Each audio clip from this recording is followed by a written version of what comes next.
Mensagem do céu. Queridos, Hashem nos ajude a passar para vocês. Santo de Israel, um texto complexo, judeus messiânicos. Chegamos, né, queridos? Nós sabíamos que iríamos chegar aqui, né? Vamos lá. Judeus messiânicos 8, vamos dar sequência onde nós estávamos. Versículo 4 nós fizemos, mas vamos lê-lo novamente para seguir junto com o 5 que é emendado. Ora, se Yeshua estivesse na terra, nem mesmo sacerdote seria, visto existirem aqueles que oferecem os dons segundo a lei, que só poderia ser da tribo de Levi, já tratamos sobre isso, os quais ministram em figura de sombra das coisas celestiais. Ou seja, mais uma vez, nós vamos tratar acerca de fazermos as coisas na terra à sombra das coisas que acontecem no céu. E todas as vezes que nós fazemos isso, nós estamos à sombra do Onipotente. Ou seja, aquele que habita no refúgio, nesta sombra do Onipotente, ele descansará. Lembrando vocês que a perfiguração da nuvem que durante o dia cobria a casa de Israel, dos poderes, do calor, das radiações solares, entre outras coisas, queimaduras que ocorrem em decorrência de uma exposição contínua ao sol, ela também fazia uma sombra, e essa sombra não impedia que a luz chegasse, nem eles deixavam de ter contato com a luz solar a partir do momento que eles iam pela manhã para recolher o man, para fazer as atividades ou lavar roupinhas, entre outras coisas, né? Então, queridos, quantas coisas Israel teve de fazer, mas em todo o tempo protegidos pela nuvem, a coluna de nuvem que ficava cobrindo todo o acampamento, e também pela coluna de fogo que aquecia a noite no deserto, lugares desérticos. Quem já teve a oportunidade, quando eu estive no Egito, a gente acabou indo escalar um lugar de madrugada e eu tive hipotermia. Então, nunca na minha vida tinha tido aquilo, né? Imagina, o Eterno colocava aquela chama de fogo ao redor deles no deserto. O Egito é um deserto, queridos, não é? Eu nem devia ter ido para o Egito, nem deveria ter subido uma montanha de madrugada. Brincadeira, amados, né? Tinha que ir lá assim para ver as coisas. O Senhor seja engrandecido e louvado. Mas foi muito difícil passar por aquilo. Assim como foi Moshe Moisés devidamente instruído quando estava para construir o tabernáculo, pois diz ele: vê que faça todas as coisas de acordo com o modelo que te foi mostrado no monte, deixando claro que Moshe teve uma visão, uma divina revelação das coisas. Agora, com efeito, obteve Yeshua, e agora nós vamos tratar do que o autor de Judeus Messiânicos. Queridos, se eu falar para vocês que eu chegava no capítulo 8 e eu tinha um nó dentro do meu espírito, porque eu falava: Senhor, eu reconheço essa pessoa como um homem do Senhor, o autor desta carta, eu só não consigo compreender como é que ele teve coragem de escrever uma coisa dessa, e eu preciso ter entendimento. Se não é a Ruach HaKodesh trazendo entendimento das coisas, certamente nem eu e nem você vamos compreender sobre o que ele está falando. Só o Eterno conviveu com essa pessoa, conheceu essa pessoa e colocou ele como autoridade para que esta carta chegasse até os nossos dias. Vamos lá, queridos. Moshe, Moisés, divinamente instruído quando estava para construir o tabernáculo, o Eterno mostra para ele as coisas, porque este é o modelo. Ele viu, e Moshe, ele devia ter uma memória completamente diferenciada, porque mesmo quando ele fala com Betzaler, quando ele fala com as pessoas que iam ser os construtores desse tabernáculo, os edificadores dos objetos sagrados, essas coisas com certeza foram feitos desenhos, como a gente faz de uma... Eu imagino Moshe fazendo o desenho do que deveria ser a menorá, não é?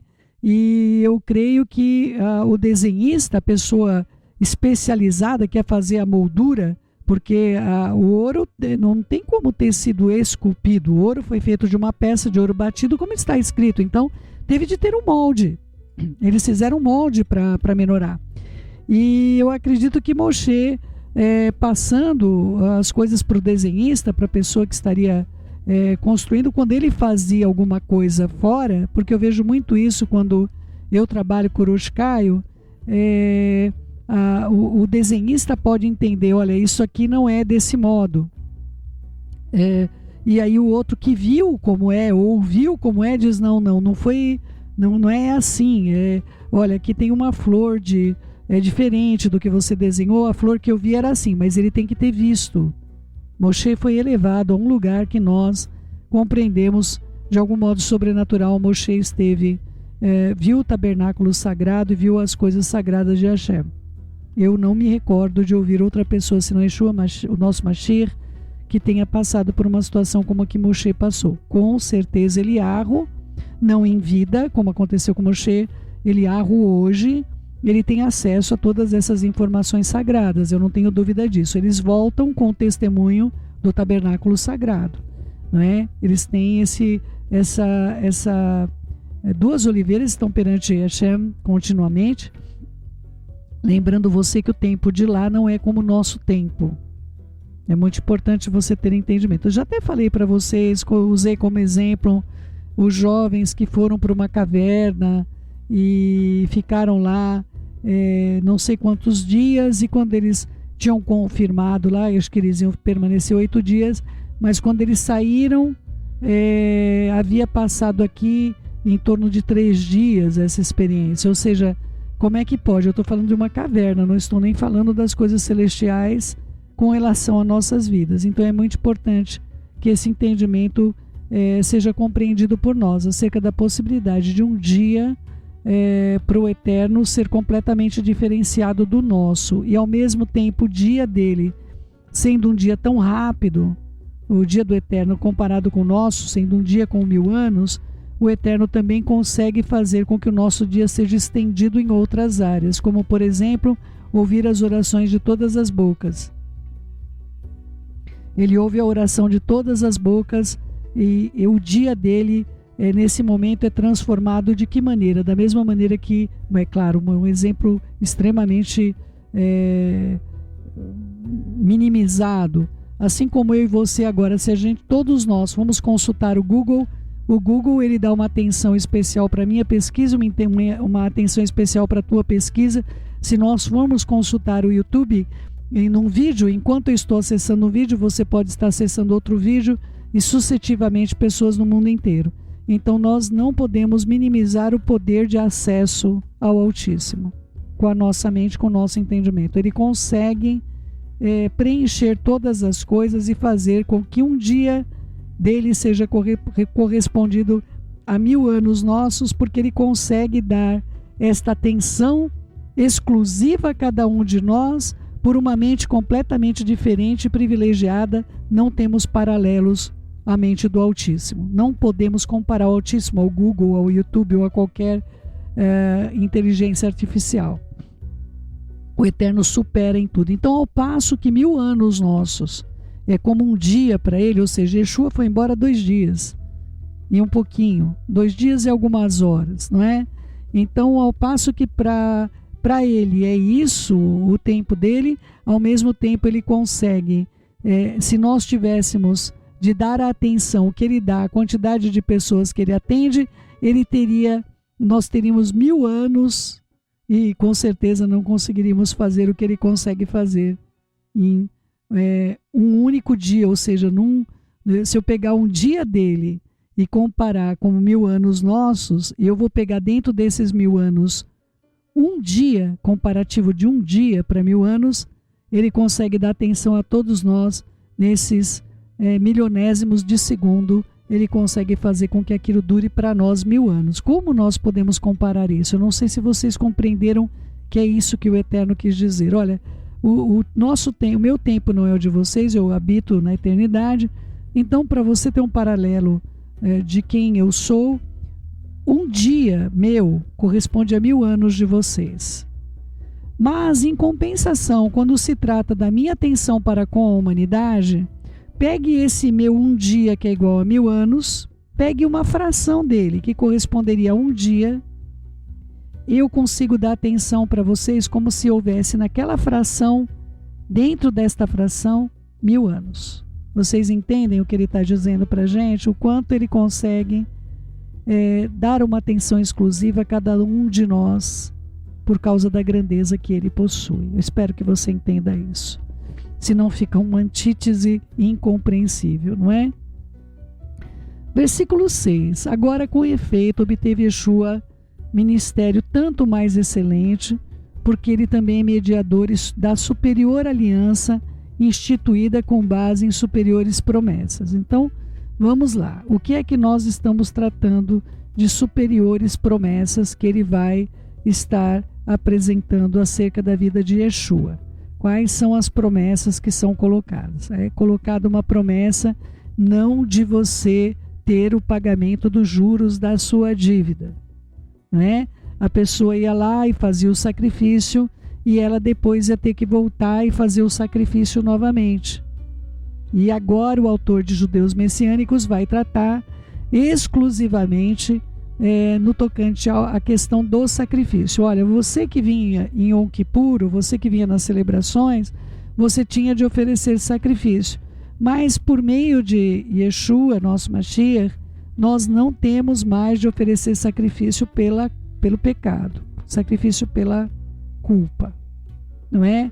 Em Yeshua subentende-se que nós viemos para ele, nós nascemos de novo, e uma pessoa que nasce de novo não vive pecando.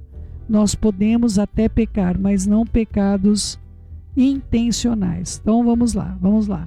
Vou dar um exemplo aqui fresquinho, que aconteceu ontem, né? A minha filha está fazendo a edição de um dos... Ela é editora, nossa, graças ao Eterno, uma excelente editora. E ela fez uma edição que eu realmente não gostei. E não tem nada a ver com... Não tinha comparativo com as coisas que ela fez anteriormente. E por ser filha, a exigência dos pais, imagina que você está acostumado com excelência e de repente você vê algo que possa até a gente observar como algo que foi uma coisa amadora, uma pessoa que trabalhava com uma excelência muito grande. E aí o que aconteceu? Eu fiquei muito brava. Ontem falei, puxa, mas o que aconteceu com essa menina? A sensibilidade dela, a arte visual dela era muito boa e agora não parece nem ser um trabalho dela, e fiquei muito nervosa, tentando compreender como é que ela tinha construído um clipe daquela maneira. E o meu marido pediu para mim, como é bom a gente ter alguém espiritual. Meu marido falou assim, querida, não fale nada para ela, não fale nada para ela. Mas eu estava muito nervosa, porque eu comecei a pensar, e os clientes dela, se ela dá esse atendimento aos clientes, e como que fica, a minha cabeça estava ali a 1 milhão, e eu não entendendo como é que ela tinha entregado algo que não tinha qualidade que eu sempre vi ela trabalhar. Quando foi no final do dia, eu já estava um pouquinho mais, um pouco mais tranquila, e eu pedi para ela para fazer uma alteração com algumas imagens, porque a captação não tinha realmente ficado muito boa. Então eu falei, nós vamos ter de colocar algumas imagens para melhorar isso. E na hora que eu falei, eu percebi que a voz dela estava bem baixinha. Ela falou, tá bom, mãe, mas bem baixinho. E ela falou, mãe, me perdoa, mas eu tô há 3 dias com uma enxaqueca, com ânsia de vômito, inclusive. Uma enxaqueca nauseante. E eu não tô parando, mãe, eu não consigo abrir, a dor no fundo do olho é insuportável, então eu peço perdão, mas eu não vou conseguir. É evidente que ela fez uma produção como aquela, porque ela não sabia nem o que estava fazendo, ela quis fazer pelo comprometimento que ela tinha da entrega de um trabalho dela. Quando eu vi o estado que ela estava, há 3 dias, ou seja, independentemente do meu marido ter me impedido de pecar, falando com ela alguma coisa mais pejorativa sobre o trabalho, ou até fazendo uma cobrança, não é verdade? Meu marido realmente foi usado na minha vida de um modo sobrenatural para que eu não pecasse. Mas eu pequei dentro do meu coração na ânsia de compreender como é que aquele trabalho tinha sido feito com uma qualidade inferior aos outros que haviam sido entregues, não é? Então, queridos, nós podemos pecar por falta de conhecimento do que o outro está vivendo. Nós podemos... Ai, queridos, como nós somos pessoas que podem agir dessa maneira, não é? E eu agradeço ao Eterno porque eu não falei nada. Meu marido pediu, diga apenas que as imagens não ficaram boas e nós vamos trocar as imagens. Eu fiz o que ele me mandou fazer. Mas no final do dia meu coração ficou muito constrangido porque eu não tinha noção do que ela estava passando. Entendem, queridos? E esta noção nos falta. Nós precisamos estar atentos. O texto que vem a seguir, porque se aquela primeira aliança tivesse sido sem defeito, eu vou explicar agora do que ele trata o defeito, de maneira alguma estaria sendo buscado lugar numa segunda. E de fato, repreendendo-os, diz. E aí o texto inteiro de Irmiarro, eu já vou ler para vocês o lugar onde está a referência, mas eu vou ler aqui para a gente não se perder.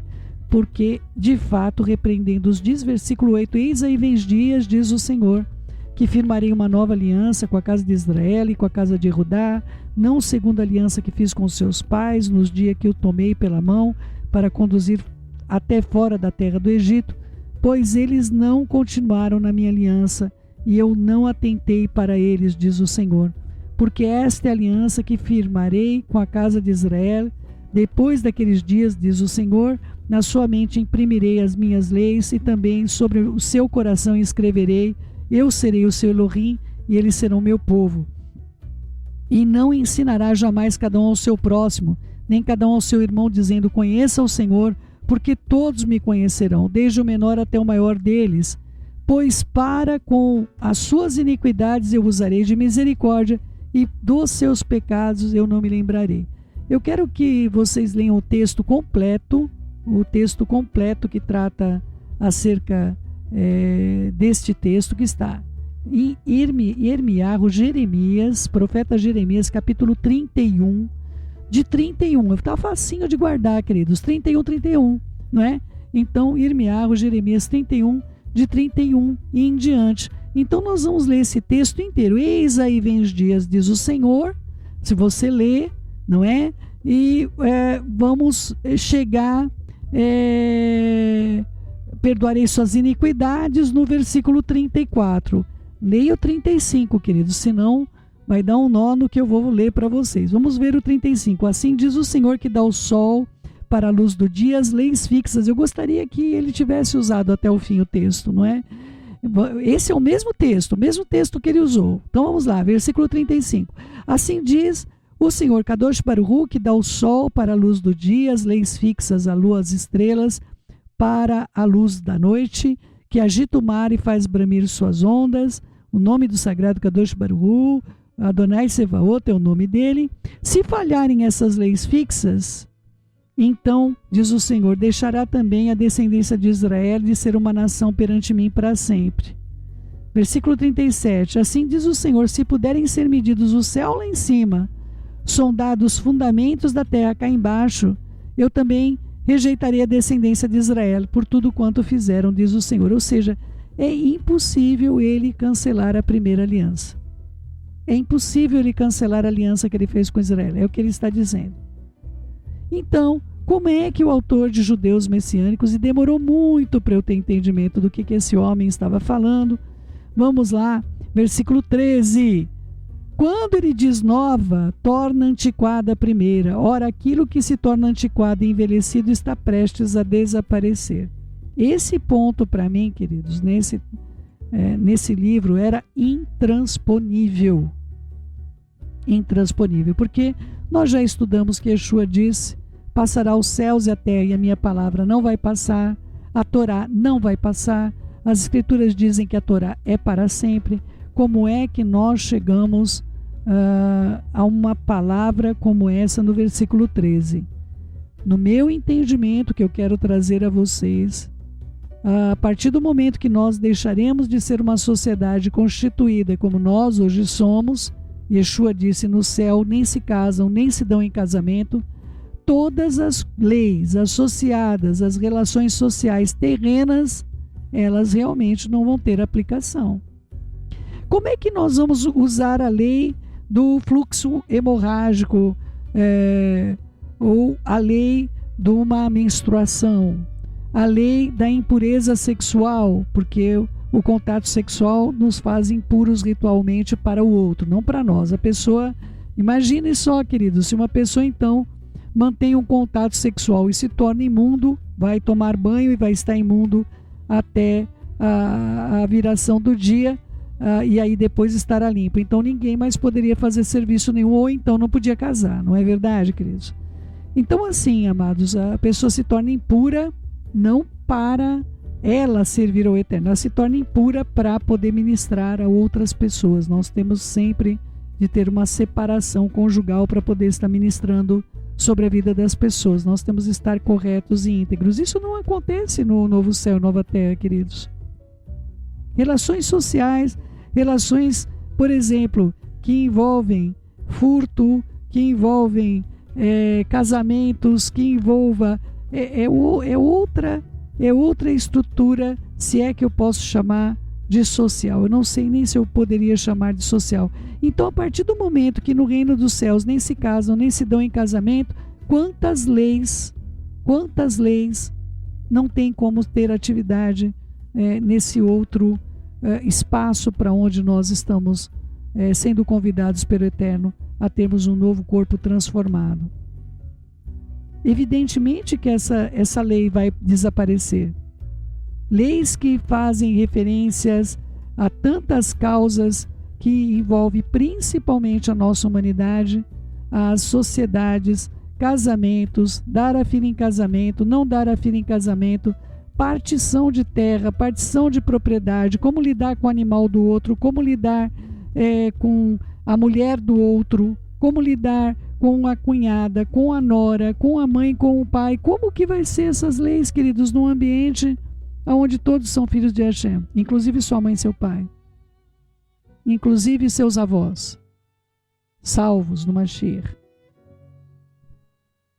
Então, essa compreensão que foi dada a mim, que eu quero compartilhar com você, não podemos de modo algum alterar aquilo que o Eterno estabeleceu como coisas perpétuas. Mas certamente, a partir do momento que nós vamos viver num outro corpo, habitar numa outra sociedade estrutural, esta lei, ela realmente não seguirá naquilo que tange a nossa humanidade. Mas jamais a Torá será invalidada. Do contrário, eu teria de invalidar a maior parte da Torá que diz que passará os céus e a terra, mas as palavras de Hashem não vão passar. A Torá é para sempre. Os judeus costumam dividir as leis civis na Torá como lei de Moshe. Inclusive quando falam porque Moshe ordenou dar carta de divórcio. Como é que eu vou dar carta de divórcio num lugar onde não tem casamento, porque lá não se casa e nem se dão em casamento? Então nós temos de compreender claramente o que é Torá, o que é a Torá, a lei de Moshe, para uma sociedade vigente que inclusive trata da escravidão, tão agredida e brutalizada por pessoas que não têm entendimento de como se vivia aquela sociedade, como se hoje nós não fôssemos escravos mais. Um homem tem uma percepção totalmente falha acerca da sua própria existência. Mas no tocante às leis civis, certamente essas leis serão completamente alteradas. E está em dias disso acontecer. Embora nós tenhamos ainda um milênio, um dia, né?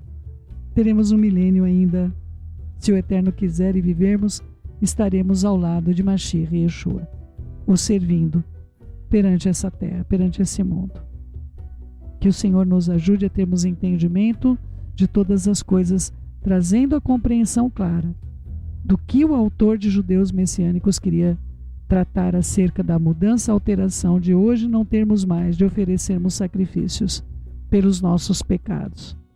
Nós não temos mais de estarmos oferecendo sangue e libações perante o Eterno.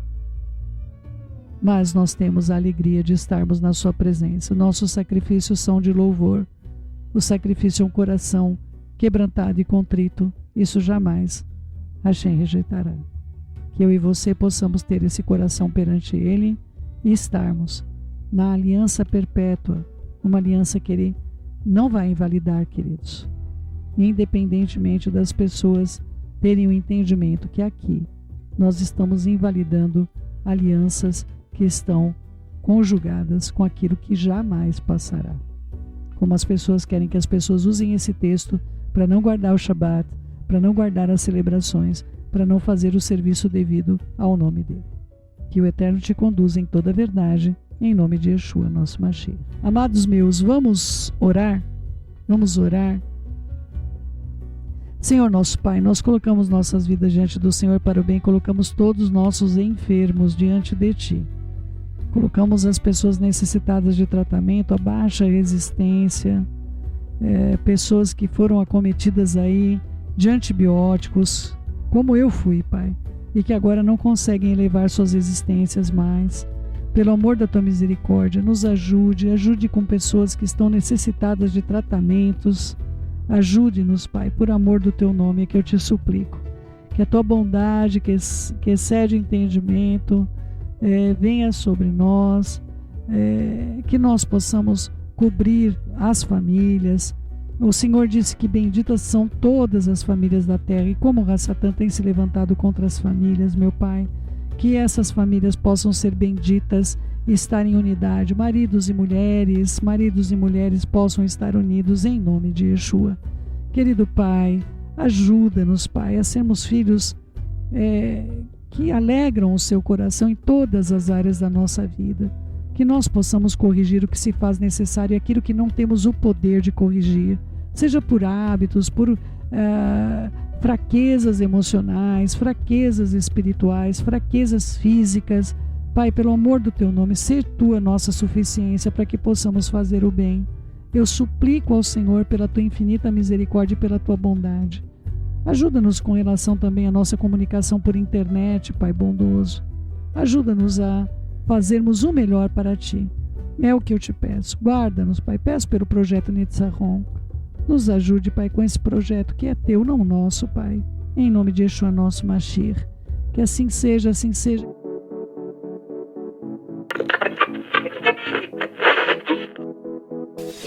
Mensagem do céu.